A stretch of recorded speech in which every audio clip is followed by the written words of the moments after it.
പണ്ടൊരു കാട്ടിൽ ഒരു ചെന്നായ ഉണ്ടായിരുന്നു. ഈ ചെന്നായ ഭയങ്കര കൗശലക്കാരനായിരുന്നു.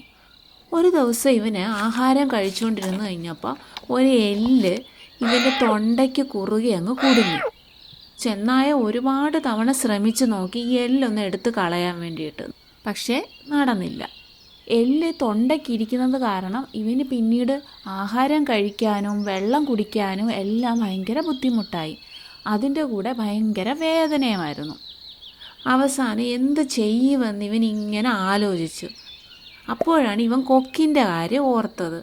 കൊക്കിന് നീണ്ട കഴുത്തും നീണ്ട ചുണ്ടും ഒക്കെ ഉണ്ടല്ലോ. എളുപ്പത്തിൽ ചെന്നായുടെ വായ്ക്കകത്തുനിന്ന് ഈ എല്ലെടുത്ത് കളയാൻ അതിന് പറ്റും. ഒട്ടും താമസിക്കാതെ ഈ ചെന്നായ കൊക്കിൻ്റെ അടുത്തേക്ക് പോയി. അവിടെ ചെന്ന് കൊക്കിൻ്റെ അടുത്ത് കാര്യങ്ങളെല്ലാം പറഞ്ഞു.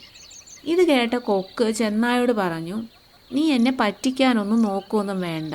നിന്റെ വായിലേക്ക് എൻ്റെ കഴുത്തിട്ട് കഴിയുമ്പം എന്നെ കടിച്ചു കൊല്ലാൻ വേണ്ടിയുള്ള സൂത്രമല്ലേ നിൻ്റെ, അതൊന്നും എൻ്റെ അടുത്ത് നടക്കത്തില്ല. ഉടനെ ചെന്നായ പറഞ്ഞു, അയ്യോ അല്ല, ഞാൻ കള്ളം പറഞ്ഞതൊന്നും അല്ല, ശരിക്കും എല്ലാം എൻ്റെ തൊണ്ടയിലുണ്ട്. അത്രയ്ക്കും വേദനയായിട്ടാണ് ഞാൻ നിൻ്റെ അടുത്ത് വന്നത്. എനിക്ക് വെള്ളം കുടിക്കാൻ പോലും പറ്റുന്നില്ല. എന്നെ നീ സഹായിക്കണം. കൊക്ക് വീണ്ടും സംശയത്തോടെ ചെന്നായെ നോക്കി നിന്നു. കാരണം ചെന്നായല്ലേ പറയുന്നത്, എങ്ങനെ വിശ്വസിക്കും? ഇത് മനസ്സിലാക്കിയ ചെന്നായ കൊക്കിനോട് പറഞ്ഞു, നീ എനിക്ക് വെറുതെ ഒന്നും ചെയ്തു തരണ്ട. ഈ എല്ലെടുത്ത് കളയുവാണെന്നുണ്ടെങ്കിൽ നിനക്ക് ഞാനൊരു സമ്മാനം തരാം. സമ്മാനമെന്ന് കേട്ട് കഴിഞ്ഞപ്പോഴേക്കും കൊക്കിന് ഭയങ്കര സന്തോഷമായി. അവൻ ഇങ്ങനെ വിചാരിച്ചു, ചിലപ്പോൾ ഈ ചെന്നായ പറയുന്നത് സത്യമാണെങ്കിലോ?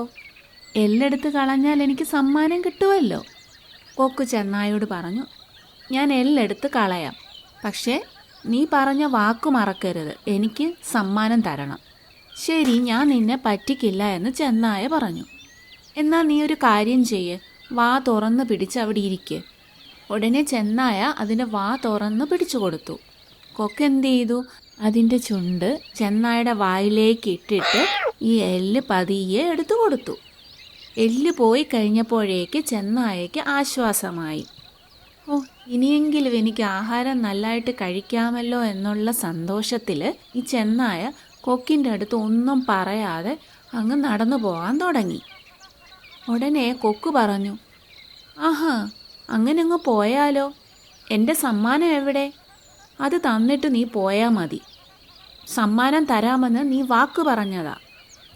ഇത് കേട്ട് ചെന്നായ പറഞ്ഞു, ഓ, സമ്മാനം അത് ഞാൻ തന്നല്ലോ. കൊക്ക് അന്നേരം അതിശയത്തോടെ ചെന്നായെ നോക്കിയിട്ട് ചോദിച്ചു, എപ്പോ? എനിക്ക് കിട്ടിയില്ലല്ലോ. ചെന്നായ ഉടനെ പറഞ്ഞു, എടാ മണ്ട, എൻ്റെ വായ്ക്കകത്ത് കഴുത്തിട്ട നിന്നെ കടിച്ചു കൊല്ലാതെ ഞാൻ വെറുതെ വിട്ടില്ലേ, അതാണ് നിനക്കുള്ള സമ്മാനം. മനസ്സിലായോ? ഇതും പറഞ്ഞ് ചെന്നായ അങ്ങ് പോയി. ചെന്നായ തന്നെ പറ്റിച്ചല്ലോ എന്ന് ഓർത്തപ്പോഴേക്ക് കൊക്കിന് ശരിക്കും ദേഷ്യം വന്നു. പക്ഷെ കൊക്കൊന്നും പറഞ്ഞില്ല. കാരണം ഇതുപോലുള്ള ചതിയന്മാരുടെയും കൗശലക്കാരുടെയും അടുത്ത് എന്തെങ്കിലും പറഞ്ഞിട്ട് കാര്യമുണ്ടോ? ഇല്ല. അതുമാത്രമല്ല, ദുഷ്ടനായ ആ ചെന്നായുടെ കയ്യിൽ നിന്ന് തൻ്റെ ജീവൻ തിരിച്ചു കിട്ടിയല്ലോ എന്ന് ഓർത്തപ്പോൾ കൊക്കിന് സമാധാനമായി. നമ്മൾ ആർക്കെങ്കിലും ഒരു സഹായം ചെയ്യുമ്പോൾ പ്രതിഫലം പ്രതീക്ഷിച്ചുകൊണ്ട് ഒന്നും ചെയ്തു കൊടുക്കരുത്, പ്രത്യേകിച്ച് കൗശലക്കാർക്ക്. അതാണ് ഈ കഥ നമ്മെ പഠിപ്പിക്കുന്നത്.